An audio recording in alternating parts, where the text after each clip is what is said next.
Hello, everyone, and welcome to this special episode here. We are going to talk about the end, sadly, of Reo Speedwagon and Reo Speedwagon as we know them. And at the very end here, we will definitely go through what we feel are our top 15 songs, along with some honorable mentions here. So we'll give you the whole rundown on everything here, lump it all into one episode. So, Saturday night. This past Saturday, December the 21st, was the last show played under the banner of the REO Speedwagon name, and this took place in Las Vegas at the Venetian Theater. So since 1967, all the way up until this past Saturday, that's when the band was the length of the band, which is a long time in this day and age. To say the storm has been rode out is definitely an understatement. So, what happened? What caused all this to happen? Let's go through it. And I'm only going to go through facts that I know, and I will tell you, you know, exactly where my sources are on some of these things or who said it and where we got them from. And then I'll make a few speculations on everything on my part, but I'm only surmising and kind of translating, read between the lines of what happened here. So let's begin. So it all started last year, and that was back in November of 2023. It was determined that Bruce Hall, the bass player for REO Speedwagon, needed to have some back surgery. It was long overdue. It was a chronic ongoing situation involving his back. That's been giving him a lot of problems, and it got to the point where he definitely needed to get this surgery done, which was totally understandable. There was some clear space on the REO Speedwagon calendar, and so he went through with the surgery and is actually cleared 2 months later by his doctor to return to performing in January of 24 initially. But by the time that came around, a lot of strange things started happening. So they told him he may have to sit in a stool at first, just so he can come back fully and not overdo it. And Kevin didn't like it. That was Kevin's, he was the one that didn't care for that. And then as time went on, he gave Bruce took more time off to, get better and better and better. So he was good enough to go back, but he wanted to become 100% to be there. So he kept staying out, and then he kept, he was going to be back by this date, and then the date got pushed off to another date. He did end up playing with the band for two songs. And I guess it was a special charity show in Orlando, which is near where Bruce lives.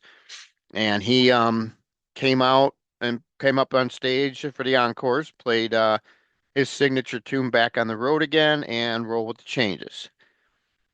And everything seemed to be okay. Everything was good. And then afterwards, I guess it was said that Kevin did not like his posture and came up with excuse after excuse as why Bruce couldn't come back at that point. And then it got to the point where, well, we got a good thing going on here. I'm real happy with this new version of the band. This is the best we've ever sounded. So from there, things just kept escalating, and I guess this has been going on now for a whole year now. Here we are in December of 2024, and now a lot of this stuff's just coming to light because of a lot of stuff that happened here. So let me continue on here. Um, so a letter came out from Kevin Cronin on September the 14th. And in that it was posted on the REO Speedwagon Facebook page. And he had missed the last couple dates of the train tour because of a medical situation that came up, which, things happen. We totally understand. And he says here, I've had plenty of free time this past week to appreciate the love in my eyes of my wife and kids as they have gathered around me here every single day. I have so much more life to live and have re-examined what I want to do with the rest of my time here and who I want to be surrounded by while I do it. I need to be lifted by those around me and in return to lift them. I feel excited at the prospect of creating and playing the best music I have in me with the best artists, musicians, and people who will have me. And I promise to continue giving my best and appreciating the gift of music which has allowed me this life. Your unwavering support means the world to me, as he posted to the fans. Now, this is September 14th. So let's go jump ahead 2 days later.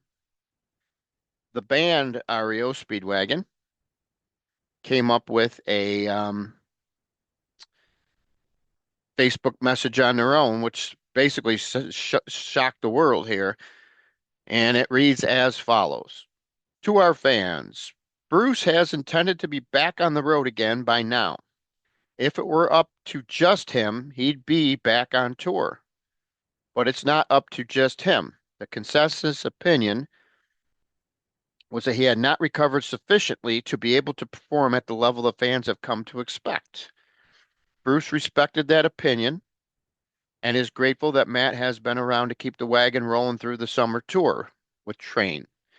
Bruce never had the intention of retiring or walking away from the band, fans, and crew he has loved for almost 50 years. For Kevin's part, he too has never had any intention of leaving the band and the fans and the crew. They all mean the world to him as well. Due to this complex situation, irreconcilable differences arose between Bruce and Kevin. So it is with great sadness that we announce REO Speedwagon will cease touring effective January 1st, 2025. That's the legal date. Neil, Kevin, and Bruce thank their fans for all their years of loyal support and for giving back to the band such wonderful memories that will remain with each of them forever. So let's put this into a nutshell. REO Speedwagon is a three company thing here where all three of these guys, Kevin Cronin, Bruce Hall, and Neil Doughty, all own a third of. And REO Speedwagon Incorporated, which is the main company. You got REO Speedwagon Touring, which touring, they're no longer going to be touring, so that's the company that's kind of going away. And then REO Speedwagon Merchandise. So basically, this has just been one nightmare after nightmare, for sure.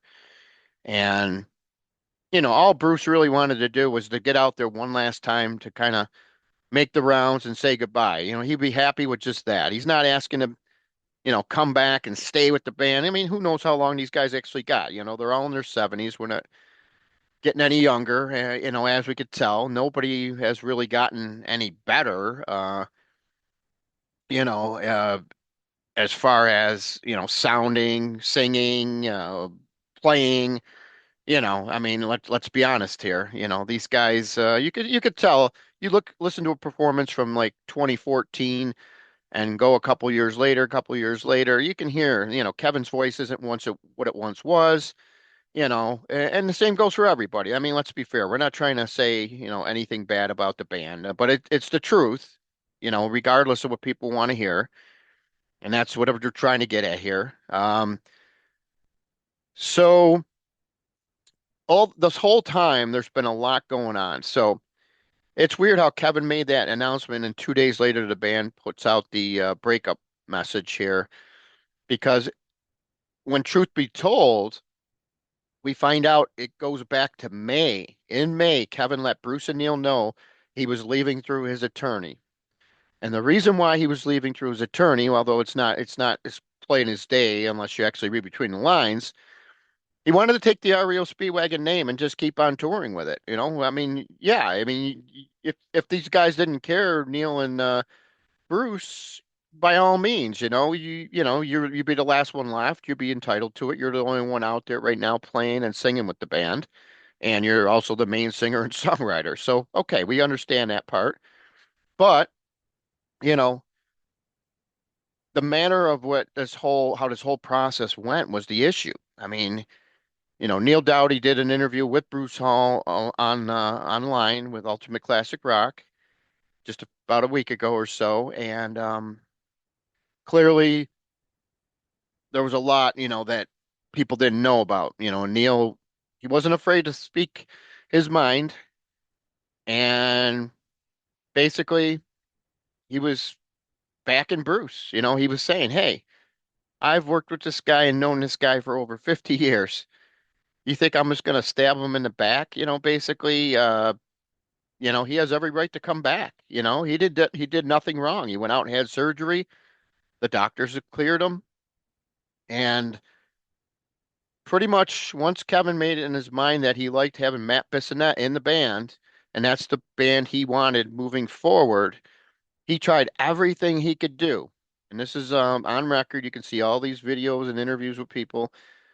Um, Bruce and his wife mentioned during one interview that Kevin wanted the logo and the name so bad he tried to buy Bruce out. Then he tried to force him to retire so he could take the logo. But Neil was not having none of it. And it's just a shame it's all come down to it. Neil said he was being pressured by Kevin to vote against Bruce, and then somewhere along the line, obviously, it just turned into this war. And it got so ugly that there's so many vicious emails out there from Kevin to Bruce. He said they were so cruel. Neil, this is Neil said he's seen them all. He said these are so cruel. I can't even mention anything in it. It's just a nightmare.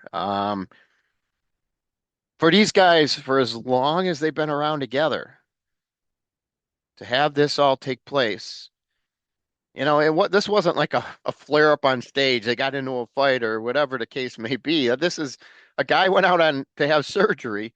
They got a replacement to cover him while he was out, just until he was able to come back. And then when it was time for this guy to come back, they just wouldn't let him back in, which he's part owner. I mean, I just don't understand that. How can you not let the owner back in? It doesn't make any sense. But that's what we have here. Obviously. So now Kevin has to tour under his own name, which he's never done before. And a lot of people, unless you're an Reo Speedwagon fan, a lot of people might not even, you see the name Kevin Cronin, who is he?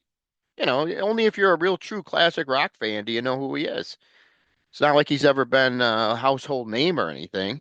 I think Gary Richrath was more of a household name than Kevin ever was. And Gary, you know, rest his soul. What a great guitar player, really the heart and soul of this band since the beginning. There's no doubt about that. Never would have gotten where they were today if Gary wasn't there from the beginning. That's for sure.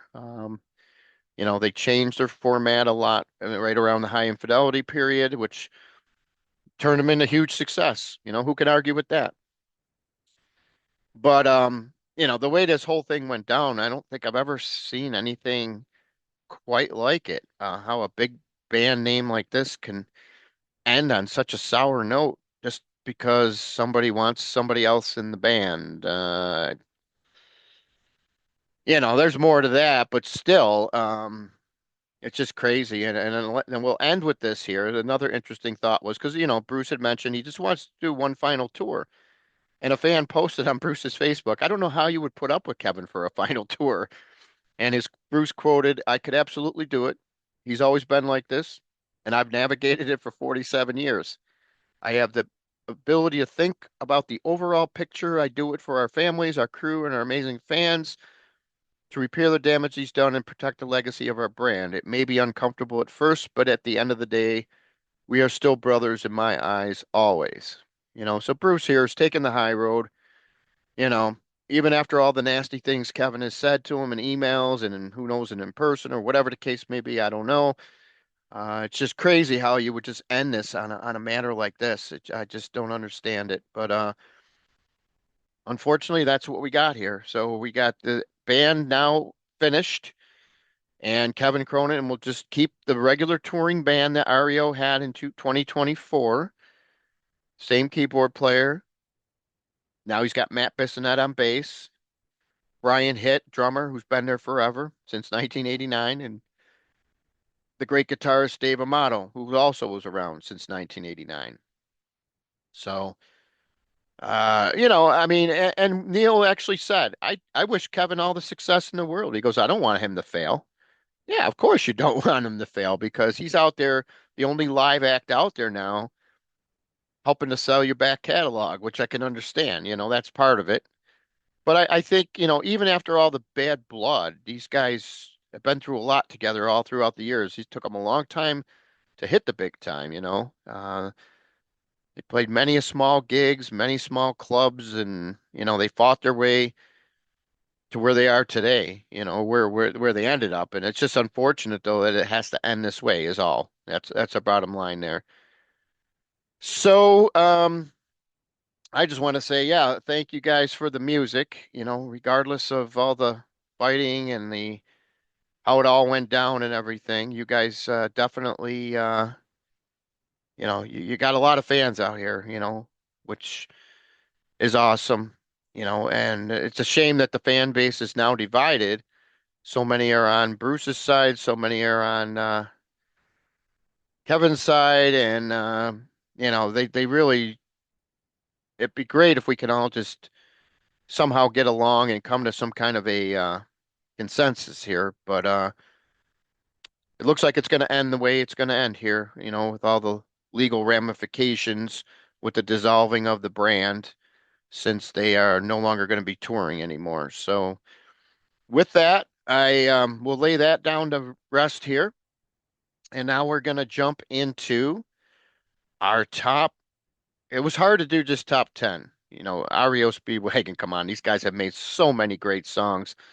I had a list of 50 when I started, so I had to shave it down, unfortunately. So we got it down to 21, actually, counting six honorable mentions and my top 15. So we'll start off with my number six honorable mention, which will turn out to be track 21.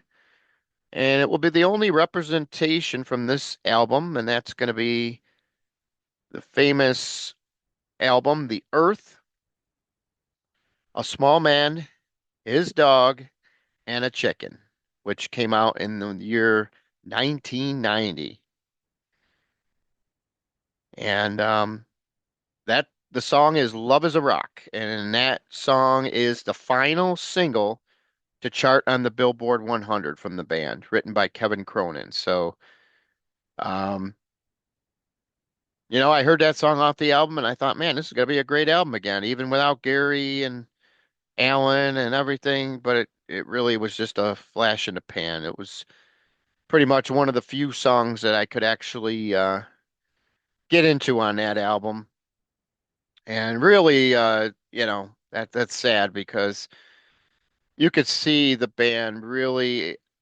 I'd say their last solid album of material would come from Good Trouble, and and Kevin I know isn't fond on that album, but you'll see more as we go through our list here. So let's crack on. We're going to go up to number 20, and that is going to be another Kevin Cronin song, and that peaked at number 16 on Life as We Know It, the last album to feature Gary Richrath and Alan Gratzer. And the song is called That Ain't Love. Another standard REO song that seems to always find its way in the set more times than not over the past 20 years. Yeah, solid song. Love it. Um, and that's where we got it as number 20. All right, so our number 19 finds Son of a Poor Man, a great song that still finds its way into the set today. Interesting history on this song because it was never released as a single. It was written by Gary Richrath for Riding a Storm Out. And Mike Murphy, if you remember, was the one who sang lead on that album after Kevin Cronin left due to creative differences. But Kevin did record a version, so they ended up putting it on a couple compilations over the years, including A Decade of Rock and Roll 1970 to 1980. And then Kevin sang it live over the years, as he took it came in and out of the set over the years, which was a welcome sight. All right, and we're going to go down to number 18, which is a very interesting song. and features Mr. Bruce Hall on lead vocals, but Kevin's also on there as well. And it's the song called "The Girl with the Heart of Gold." Very interesting song. It's too bad they didn't do more songs like this where they kind of share the lead vocals. They went this song definitely showcases these guys in top-notch form. This song should have been released as a single. I don't know why it wasn't. Maybe too soft. I don't know. You released "Keep on Loving You." Why couldn't you release this one? "Girl with the Heart of Gold" is definitely a great song, and it comes in at number 18 off the Good Trouble album. So for number 17, we're going to go back to Good Trouble once again. So yeah, I told you this album was good. Um, and this is one of the highlights on Good Trouble, also written by Mr. Gary Richrath. And then coincidentally, this is the pretty much the last album where Gary had more than a few songs on here written. Surprisingly, I went back and looked at it. I said, "Wow, I didn't even realize that." Because you got to figure after this album, he only played on two more albums, "Wheels Are Turning" and "Life as We Know It." Very interesting. But this song is definitely one of the best on the album, and "I'll Follow You" is the number 17 for us here. And yeah, I really love Good Trouble. It's a very underrated album. It didn't get, coming off of a big seller like High Infidelity, it just didn't get the love that it deserved. Kevin was having writer's block. He felt the album was rushed. And I could see that on a couple of his songs because, I think Gary has the stronger songs on this album. And not to say anything, but you know, see if anything else pops up on this top list here from that album. All right, so number 16, we got a new songwriter here. This song peaked at number 60 on the Billboard 100, and it was written by keyboardist Neil Doughty. "Variety Tonight." Oh man, I love this song. What an underrated song in the catalog. Um, it's not too often that Neil wrote a lot of songs, but this one is definitely probably the best one he's ever written, I feel, out of all the writing credits that he has on the band here with the band here. So Variety Tonight, we'll end our honorable mentions here at number 16. And now we're going to start digging into the good stuff, the real good stuff, I should say. That stuff was good. This is even better. Number 15. Guess where we're going to go, folks? Good Trouble. You guessed it. The lead single from Good Trouble peaked at number 7. "Keep the Fire Burning." Yeah, this song I remember when it first came out, it was all over the radio big time for about a 3-month, 4-month span. And it just faded right away. I guess there was no strong follow-up songs from the album, sales wise. Although I think there was another one that hit in the top 30. I think this album just died a slow death because they didn't pick the right singles to release, except for this one, obviously. This one got the ball rolling, but they should have been able to really done a lot better than what they did for this album. But there you have "Keep the Fire Burning" at number 7, or peaked at number 7, and that's my number 15. And one more note about this song, they did put it in the set here and there throughout the last few years, but man, they changed the way it was done, and I just couldn't like it. I mean, it was totally different from the original version. I mean, I know it was probably harder for Kevin to sing it, it's not easy singing so many songs, as you get older. But I would have liked them either to wish they would have done it a little bit better. It was very sad to hear it the way in which they performed it. So it wasn't that it was bad, it was just that it was different key, different. It's like it was almost like a whole new song in a way, It was just weird. That's just my take on it. And number 14 brings us to "Wheels Are Turning" album. This song reached number 34. The Tropical Melody, and finds this song to be like an uplifting song. And it's been revived in the set over the last few years, which was actually quite a surprise. When I saw that they started playing it, I go, I've been telling these guys to play this song for 20 years, and then they finally decide to start playing it. Amazing. But it goes over real well. And this is a song about, living life to the fullest. Live every moment at number 14. Just a great song. All right, number 13. We're going to go back to 1977. This song appeared on the charts, and but it was a live version of this song that actually charted.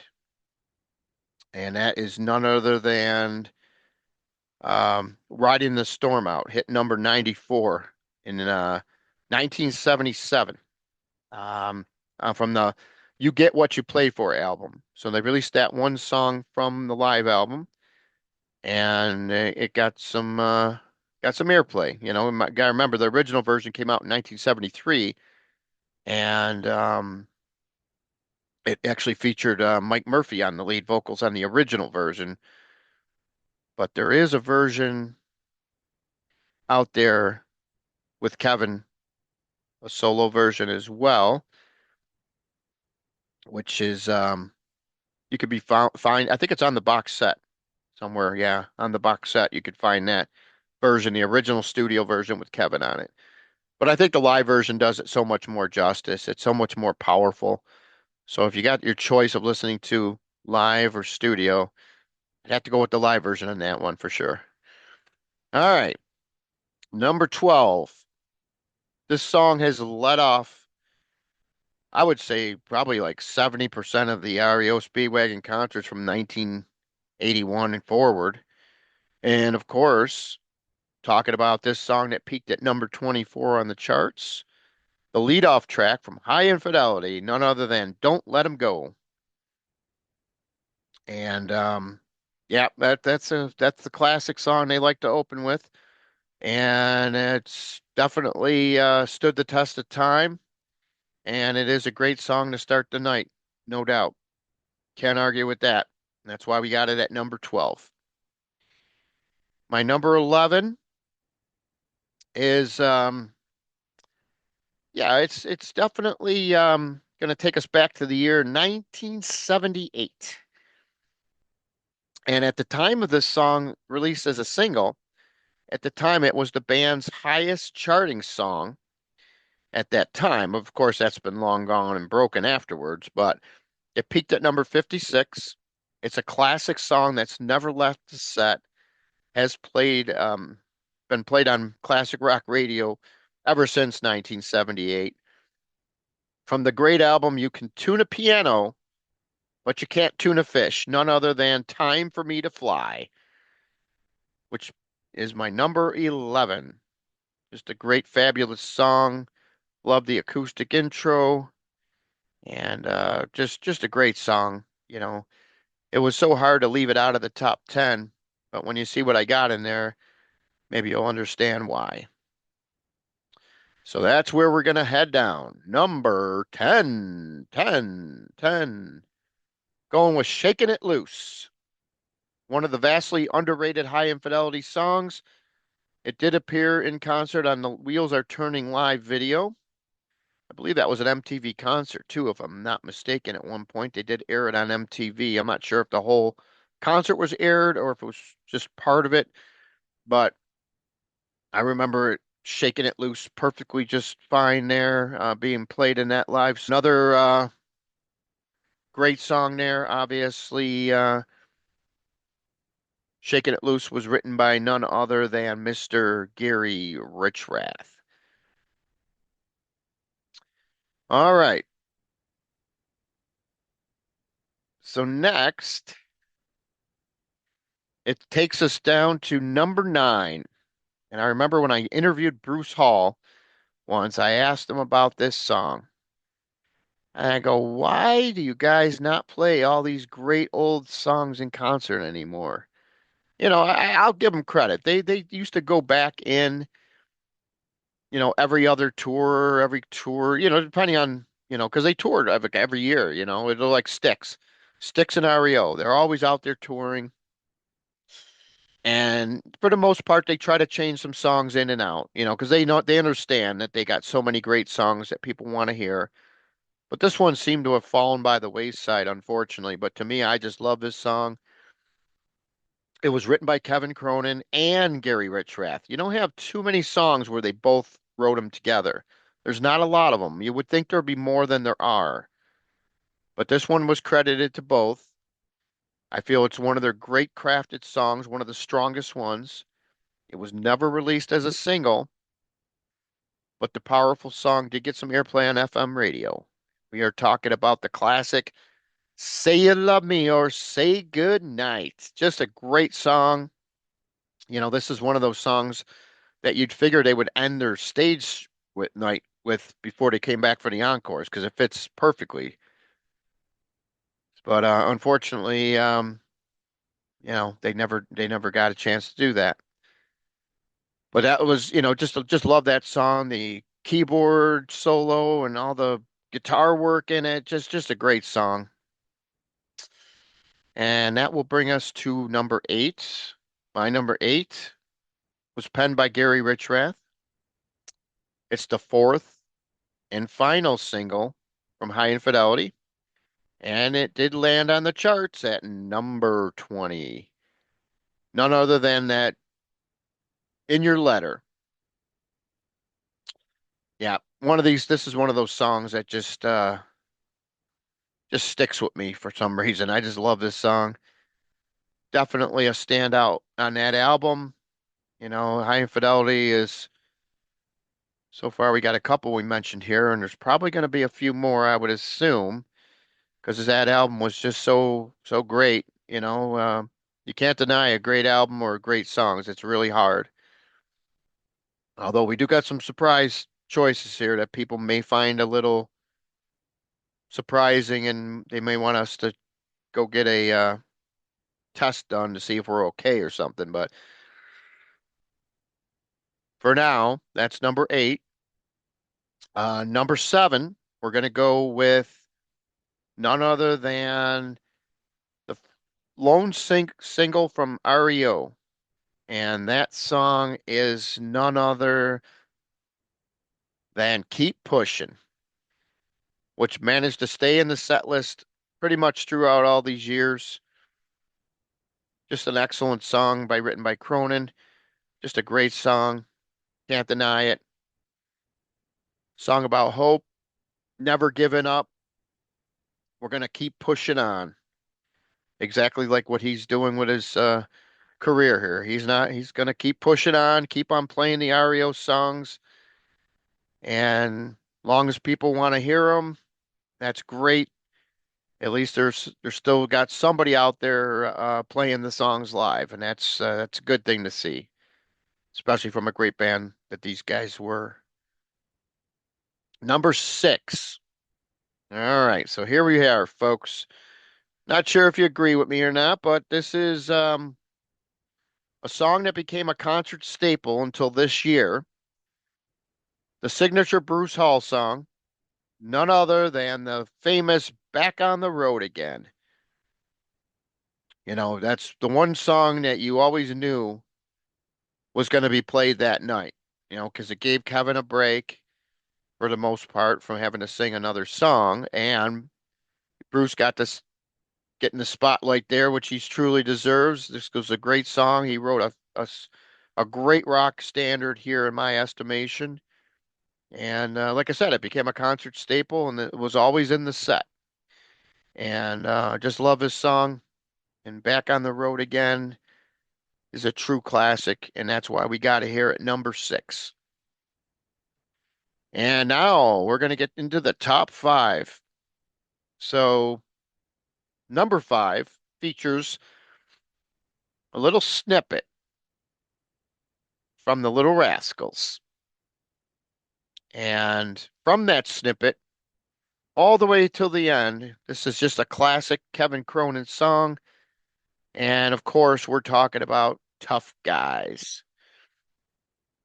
This is another one of these great songs that it wasn't always played live, I mean, because they don't always do High Infidelity in its entirety, but it was one that would see a good amount of live performances. But there were some tours where they gave it a rest, which was good to see. You don't want to overplay songs sometimes. And I thought they did this song right all the way right up to the end here by having it in the set when they did and gave it a break when they didn't. So I enjoyed it. Great song, and it's one of the strongest ones, my opinion. That's why I have it at number five. Number four. Number four. Also from High Infidelity, right? Why not? The Great High Infidelity features so many great songs on that album. It's just simply amazing.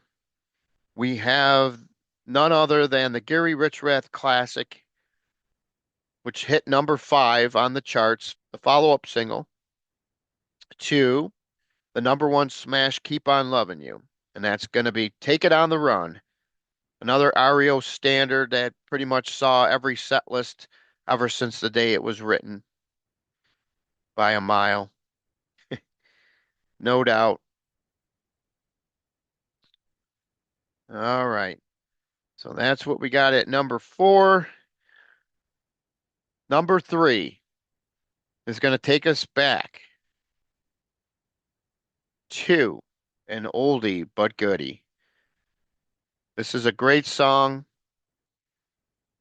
It peaked at number 58 on the charts, and it's the signature song that closed out many a show for the band, including this last run. And that's none other than Roll with the Changes, which goes all the way back to that famous album, You Can Tune a Piano, but You Can't Tune a Fish. This was their breakthrough album that really helped get them rolling here. And then obviously, it was the first album to feature Bruce Hall on bass, who replaced Greg Philbin. And those two songs, "Time for Me to Fly," "Roll with the Changes," were the big songs on this album that really helped push this band, and along with "Say You Love Me" or "Say Goodnight," really love that one. And some people will even tell you that they really like the unidentified Flying Tuna Trot. Nice song by Gary Richrath. But this was the album that really started where the band, that was what they consider the breakthrough album before they really hit big with High Infidelity. So there you have it. Number three, Roll with the Changes. Great song. And that's what we got. And this is going to take us to our final two. Our number two song. It's a political song written by none other than Mr. Gary Richrath. It would find its way into the set over the years, like Kevin used to say when he introduced it back in even the 80s, because they kind of dropped it for a little bit. He said, "Well, we're going to dig into our old bag of tricks tonight." And when he did, you knew something good was coming. And usually it was Golden Country, no doubt. Song is still relevant today of what is going on in the world today. The song is still relevant to what is going on today in the world. And, like Kevin had said, there was nothing like growing up and living in the Golden Country. And, great song by Gary, one of his signature songs. Simply love it. I got to see it live one last time in Erie, Pennsylvania this past summer. I'm so glad I did. And yeah, so that's our number two. There's only one song better than it. And this song is one of those songs that really this song goes back to the earlier days and basically describes the band to a T. they fought their way through the clubs and the colleges and the Rocky Mountains, and REO Speedwagon survived longer than anybody probably anticipated, considering how long it took them to, get that breakthrough album. And then, after High Infidelity, they were pretty much on their way. But in my estimation, this is the best song Gary Richrath has ever written. And we're talking about none other than Only the Strong Survive. Kind of a very forgotten song by the band. It's simply amazing how they never played this song um, over the last 30 years. I don't know why that was, but this is definitely what I consider the pinnacle tune of the whole REO Speedwagon catalog. And just a great song. Kevin's great vocal on it, Gary's great guitar playing. I think every band member stands out on this song, and it's just a shame.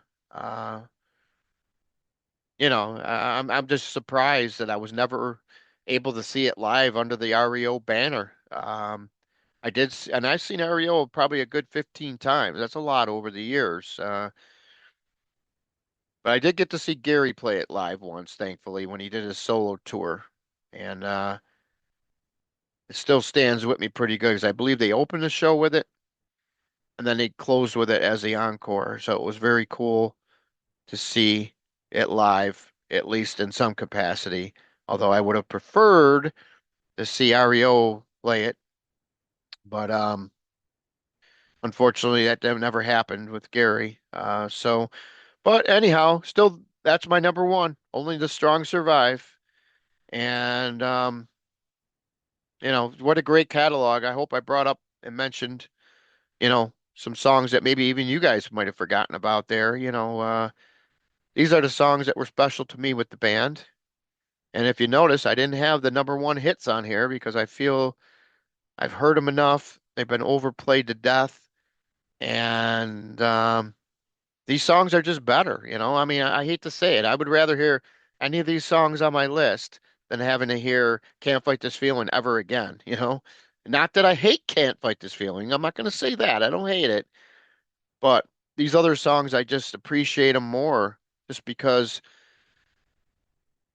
maybe I don't hear them all the time, which is great. That's a good thing sometimes. Overplaying can kill a song sometimes. And I'm sure everybody has a few songs that, you wish didn't have to keep hearing over and over, unless you choose to. It's different if you're the one picking the music or playing the album or something like that. But if you're just listening to Sirius XM radio or whatever, you always get stuck listening to what these programmers always seem to play the same old five songs by an artist, even though the artist might have 70 good songs out. It's just a shame.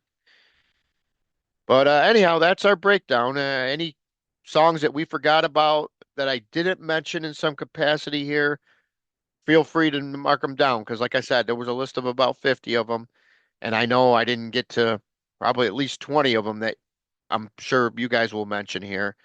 Um, let us know your favorite REO Speedwagon memory, you know, and if you want to comment on anything I said earlier about the official breakup, feel free. It is what it is at this point. Nothing's changing now. And all we can hope for is everybody to stay healthy and wish everybody the best. Happy holidays. And stay tuned for much more on our channel. We're always got a bunch of things lined up in the works that we're planning on doing. And I hope you subscribe. And if you watched it this long, I appreciate it. Thank you. Take care.